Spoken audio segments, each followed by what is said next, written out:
Chemistry chapter. तो आज हम देखने वाले हैं कुछ question related to rigid rotor. So first question is what is the value of J in which molecule is not rotating. तो हमको यहाँ पे J की वैल्यू बतानी है जहाँ पे हमारा मॉलिक्यूल रोटेट नहीं कर रहा हो। तो रिजिड रोटर में हमने कंसीडर किया था डायटोमिक मॉलिक्यूल, ठीक है। एंड देन यहाँ पे हमारे पास EJ की जो वैल्यू आई थी, जो हमने लास्ट लेक्चर स्टडी किया था उसमें, सो EJ की हमारे पास क्या वैल्यू आई थी, h square divided by 8 pi square I J into J plus 1 centimetre inverse, ठीक है। ये वैल्यू हमारे पास आई थी। अब इस इक्वेशन से हम निकालेंगे rotational energy. So rotational energy को हम एप्सिलॉन से डिनोट करते हैं। So this is rotational energy and this is equals to EJ divided by HC। So यहाँ पे हम EJ की वैल्यू पुट कर देते हैं।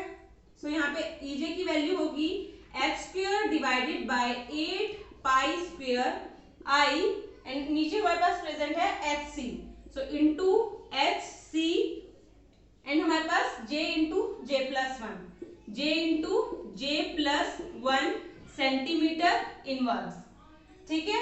अब यहाँ से एक HC H कैंसिल आउट हो जाएगा और जो वैल्यू आएगी हमारे पास रोटेशनल एनर्जी की, that is H divided by 8 pi square IC J into J plus 1 centimetre inverse, ठीक है। सो ये आ गई हमारे पास रोटेशनल एनर्जी। अगर हम यहाँ पे J की वैल्यू पुट अप करेंगे तो यहाँ से हमको पता चल जाएगा कि हमारी रोटेशनल एनर्जी कितनी है, और इसको और सिंप्लीफाई भी हम कर सकते हैं, like epsilon is equals to this term is known as B। So इसको हम एक कांस्टेंट टर्म दे देते हैं, that is B J into J plus 1, where B is equal to H divided by 8 pi square IC। So ये B की value हो गई। सो ये आ गया हमारे पास क्या, रोटेशनल एनर्जी। अब हम यहाँ पे वैल्यू पुट अप करेंगे J की, लाइक पुट करके देखेंगे। तो सबसे पहले हम यहाँ पे पुट करते हैं J इज इक्वल्स टू 0। तो जब हम J को पुट करते हैं 0, सो एप्सिलॉन की यहाँ से वैल्यू क्या आ जाएगी, B इंटू 0 प्लस 1। सो ये 0 से मल्टीप्लाई है, सो ये होल टर्म 0। सो यहाँ से एप्सिलॉन की वैल्यू क्या आ जाएगी, 0। Epsilon that is rotational energy, मतलब मॉलिक्यूल जो है हमारा रोटेट नहीं कर रहा, यहाँ से रोटेशनल एनर्जी 0 है। इसका मतलब हमारा क्या हुआ, रोटेट नहीं कर रहा कोई भी मॉलिक्यूल। तो यहाँ से हमने फाइंड आउट कर लिया J की वैल्यू कितनी होगी, 0, ठीक है। सो यहाँ पे हमारे पास जो करेक्ट ऑप्शन होगा that is J is equals to 0। Now the next question is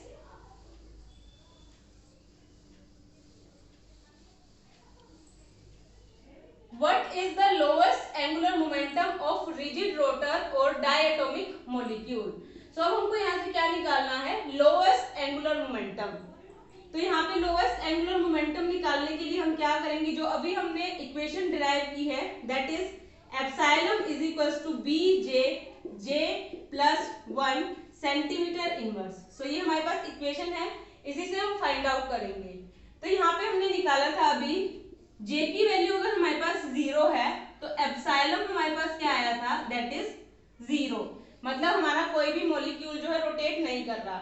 इसके बाद हमारे पास J की वैल्यू क्या आएगी, 1 एंड देन 2, इस तरीके से हम पुट करके देखेंगे। सो हम पुट करके देखते हैं J की वैल्यू 1। सो J की वैल्यू अगर 1 है तो यहाँ पे हम पुट कर लेते हैं। सो B यहाँ पे 1 प्लस 1 सेंटीमीटर इनवर्स, देन यहाँ से एप्सिलॉन की वैल्यू क्या आ जाएगी, 2B सेंटीमीटर इनवर्स, ठीक है। तो J पे तो हमारा मॉलिक्यूल रोटेट ही नहीं कर रहा, और यहाँ पे हमको बताना है लोएस्ट एंगुलर मोमेंटम। सो लोएस्ट एंगुलर मोमेंटम कितना होगा, जहाँ पे J की वैल्यू 1 होगी। सो J की वैल्यू 1 है, सो एप्सिलॉन यहाँ से क्या आ जाएगा, 2B। सो हमारा आंसर क्या होना चाहिए, 2B सेंटीमीटर इनवर्स। तो यहाँ से हम देख लेते हैं ऑप्शन, सेकंड ऑप्शन, ठीक है। इसी तरीके से हम थर्ड देखते हैं question. So third question is to raise the molecule to J is equals to 1, what is the state energy absorb. तो अगर हमने यहाँ पे क्या किया है, मॉलिक्यूल जो है हमारा J is equals to 1 state में है, लाइक यहाँ पे J की वैल्यू हमारे पास 0 1 2 इस तरीके से हमारे पास स्टेट्स प्रेजेंट है। तो यहाँ पे हमने बोला जो मॉलिक्यूल है हमारा पास वो है फर्स्ट स्टेट में। तो यहाँ पे हमको क्या बतानी है, जो एनर्जी एब्जॉर्ब की है वो एनर्जी हमको यहाँ पे बतानी है। ठीक है, तो यहाँ पे हम क्या करेंगे, एप्सिलॉन निकालेंगे। सो एप्सिलॉन कितना होता है, that is B into J plus 1 centimetre inverse. ठीक है, अब इन्होंने क्या बोला, फर्स्ट एक्साइटेड स्टेट में, मतलब हमारे पास जे की वैल्यू 1 है एंड ये एब्जॉर्ब हो रहा है, मतलब ये 0 से 1 में जा रहा है, तो ये जे की वैल्यू हमारे पास 0 है। तो अब हम डिफरेंस किस तरीके से लेते हैं, लाइक अपर वाला जो हमारे पास स्टेट प्रेजेंट है माइनस लोअर स्टेट।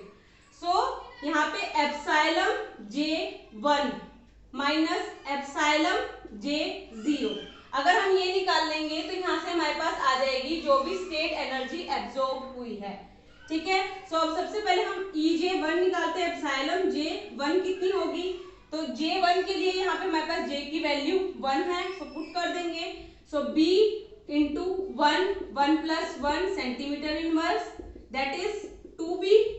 ठीक है, इसी तरीके से एप्सिलॉन J0, सो यहाँ पे J की वैल्यू 0 होगी तो ये होल टर्म हमारे पास 0 आ जाएगी, सो ये वैल्यू आ गई 0। अब ये जो हमारे पास वैल्यू आई है ये हम पुट कर देंगे इस इक्वेशन के अंदर। तो जब हम पुट करेंगे सो यहाँ से वैल्यू हमारे पास क्या आएगी, यहाँ पे आ जाएगा हमारे पास क्या, 2B माइनस 0। सो यहाँ पे आ जाएगा 2B, वैल्यू हमारे पास आएगी 2B। सो हमारे पास करेक्ट आंसर होगा C। तो ये एनर्जी एब्जॉर्ब हुई है जहां पे हमारे पास J की वैल्यू 1 है। अगर ये हमारे पास नेक्स्ट स्टेट में पूछता, लाइक 0 से 2 में जा रहा है एंड देन पूछता, तो ये जो हमारे पास J की वैल्यू 2 थी हम ये पुट करते एंड देन माइनस कर देते नीचे वाला लोअर स्टेट को। ठीक है, नाउ अब हम नेक्स्ट क्वेश्चन देखते हैं। So next question is What is the selection rule for pure rotational transition? So यहाँ पे हमको क्या बताना है, selection rule. So selection rule हमको पता है रोटेशनल एनर्जी के लिए या फिर रिजिड रोटर के लिए जो होता है वहां पे डेल्टा J की जो वैल्यू होती है प्लस माइनस 1 होती है। ठीक है, तो ये सिलेक्शन रूल आपको लर्न करना है। तो यहाँ पे हमारे पास जो करेक्ट ऑप्शन होगा दैट इज B। ठीक है, नाउ अब हम मूव करते हैं नेक्स्ट क्वेश्चन की तरफ। सो next question is calculate the reduced mass of HCl molecule given that the mass of hydrogen atom is this and mass of chlorine atom is this. तो यहाँ से हमको क्या कैलकुलेट करना है, reduced mass of HCl।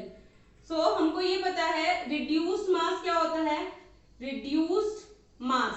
So reduced मास को हम denote करते हैं म्यू से। हमने जो है इक्वेशन फाइंड आउट की थी, that is m1 m2 divided by m1 plus m2। सो ये हमारे पास किसकी इक्वेशन होती है, रिड्यूस्ड मास की। और यहाँ पे इन्होंने दिया है मास ऑफ हाइड्रोजन एटम, मतलब m1 हमने ले लिया किसके लिए, हाइड्रोजन एटम, और इसको हमने मान लिया m1 है। सो ये मास कितना दिया है, 1.0078 AMU। ठीक है, इसी तरीके से इन्होंने यहाँ पे क्लोरीन एटम का मास भी दिया है। सो क्लोरीन एटम यहाँ पे इसको हम ले लेते हैं मास m2 and this is 34.9688 AMU। ठीक है, सो ये पुट कर देंगे हम इस इक्वेशन के अंदर। सो ये इक्वेशन हमारे पास क्या आ जाएगी, mu is equals to 1.0078 AMU into 34.9688 AMU divided by 1.0078 AMU plus 34.9688 AMU। ठीक है, तो ये जो हमारे पास इक्वेशन आई है इसको आप सोल्व कर लेना, बिकॉज हमको साइंटिफिक कैलकुलेटर मिलता है, उसकी हेल्प से इसको हम इजीली सोल्व कर लेंगे। तो इसको सोल्व करने के बाद जो हमारे पास ऑलमोस्ट आंसर आएगा दैट इज दिस। तो ये हमारे पास आंसर आएगा, आप इसको सोल्व करके देख लेना। ठीक है, now we move on to the next question. So what is the equation of reduced mass mu of a diatomic molecule. So ये तो हमने इस क्वेश्चन में ही देख लिया है, रिड्यूस्ड मास की इक्वेशन हमको बतानी है। सो रिड्यूस्ड मास की इक्वेशन हमारे पास ये होती है। सो ये वाला जो भी ऑप्शन होगा वो करेक्ट होगा। सो हम देख लेते हैं, तो ये वाला ऑप्शन डी ऑप्शन हमारे पास ठीक होगा। ठीक है, अब हम नेक्स्ट क्वेश्चन देखते हैं। So next question is find the reduced mass of an electron in a tritium atom, set mass of tritium to be this, then find the value of Rydberg constant for tritium atom. ठीक है, सो यहाँ से हमको क्या देखना है, reduced मास और यहाँ से रिडबर्ग कांस्टेंट निकालना है। So mu is equals to m1 m2 divided by m1 plus m2। ठीक है, ये हमारे पास इक्वेशन होती है। अब इन्होंने यहाँ पे क्या दिया है, mass of an electron in tritium atom, मतलब हम m1 क्या लेंगे, mass of electron, and electron का मास कितना होता है 9.1 into 10 to power minus 31 kilogram. ठीक है, नाउ m2 इन्होंने यहाँ पे दिया ही है, that is 5.008267 into 10 to power minus 27 kilogram. ठीक है, अब ये वैल्यूज हम यहाँ पे पुटअप करते हैं। सो म्यू की वैल्यू आ जाएगी 9.1 into 10 to power minus 31 into 5.008, इसको हम शॉर्ट में लिख लेते हैं, लाइक हम इसको 5 ही ले लेते हैं बिकॉज आगे पॉइंट में 0 है। So 5 into 10 to power minus 27 kilogram. ठीक है, divide by 9.1 into 10 to power minus 34 plus 5 into 10 to power minus 27। ठीक है, तो ये हमारे पास आ गया। इसको हम किस तरीके से सॉल्व कर लेंगे, ये जो टर्म है इसको हम मल्टीप्लाई कर देंगे इससे, तो यहाँ से आ जाएगा हमारे पास 45.5।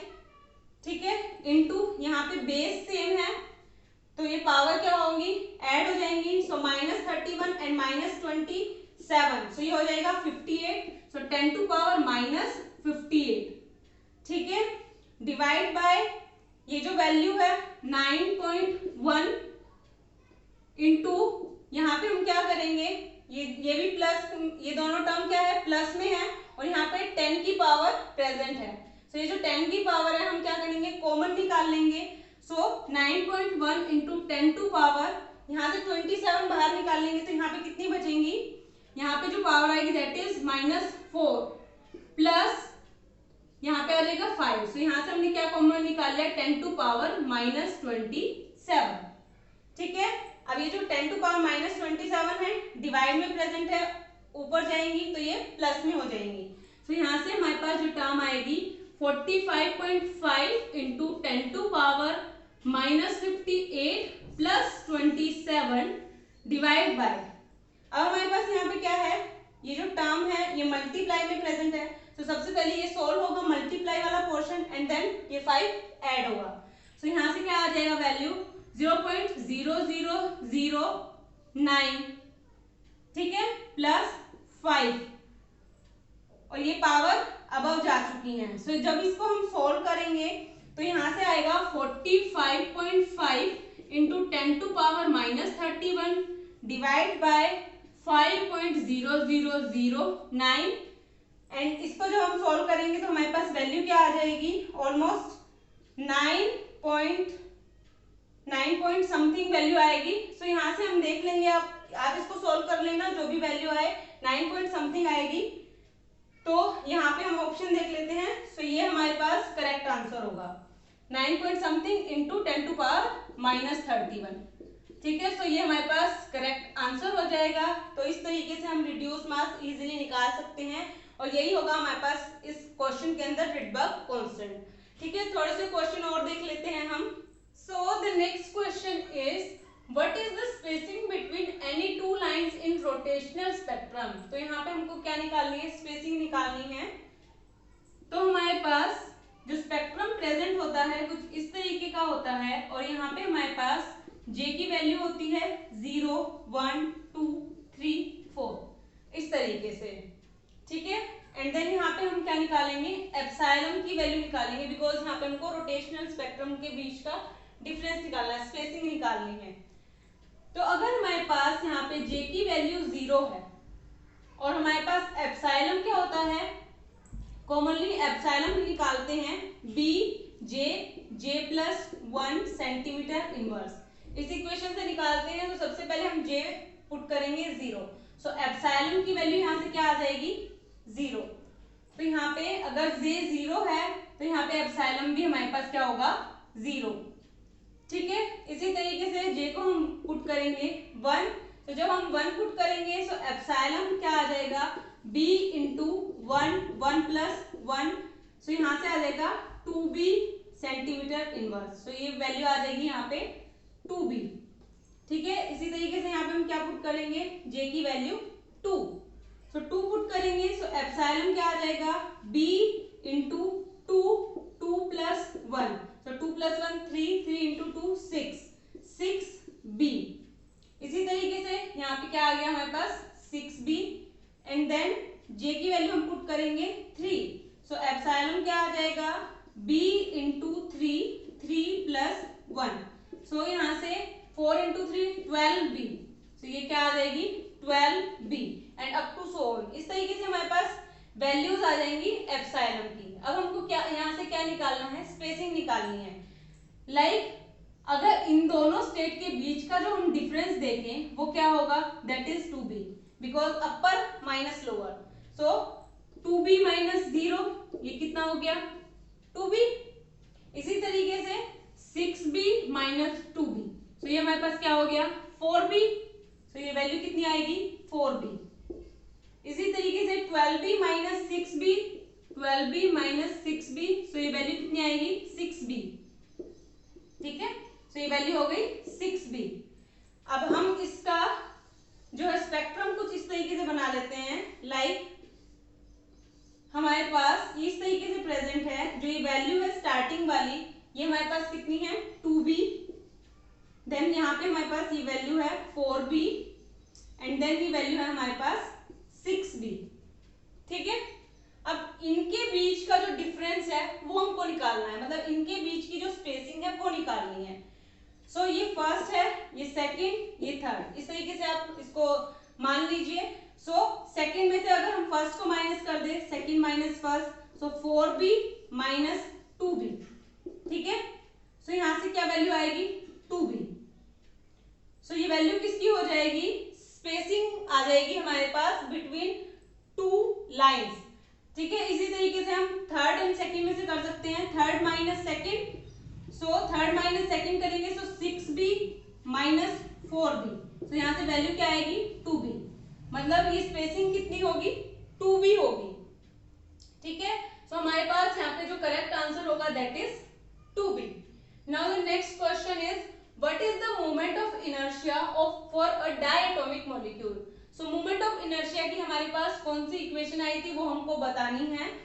सो इसका आंसर क्या होगा आप कमेंट बॉक्स में कमेंट कर दीजिए एंड देन आगे वीडियो को मूव कर दी। सो इसका जो आंसर होगा that is I is equals to mu are square. So ये हमारे पास इक्वेशन होती है। सो इसमें से हमारे पास कौन सा करेक्ट ऑप्शन होगा that is first mu are square.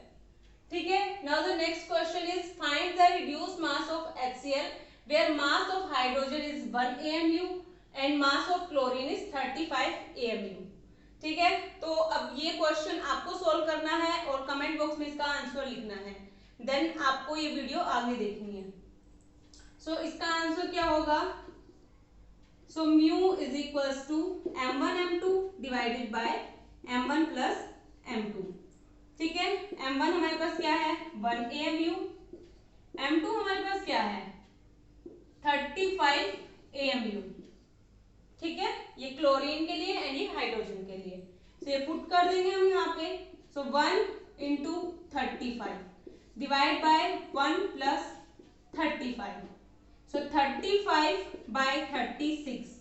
So ये वैल्यू आएगी 0.972 AMU समथिंग। ठीक है, सो ये इसका आंसर हो जाएगा। इस तरीके से हम क्वेश्चन सॉल्व करते हैं। होप ये वीडियो आपको हेल्प करेगी। Hit the like button, share with your friends and subscribe to my channel. Thank you so much.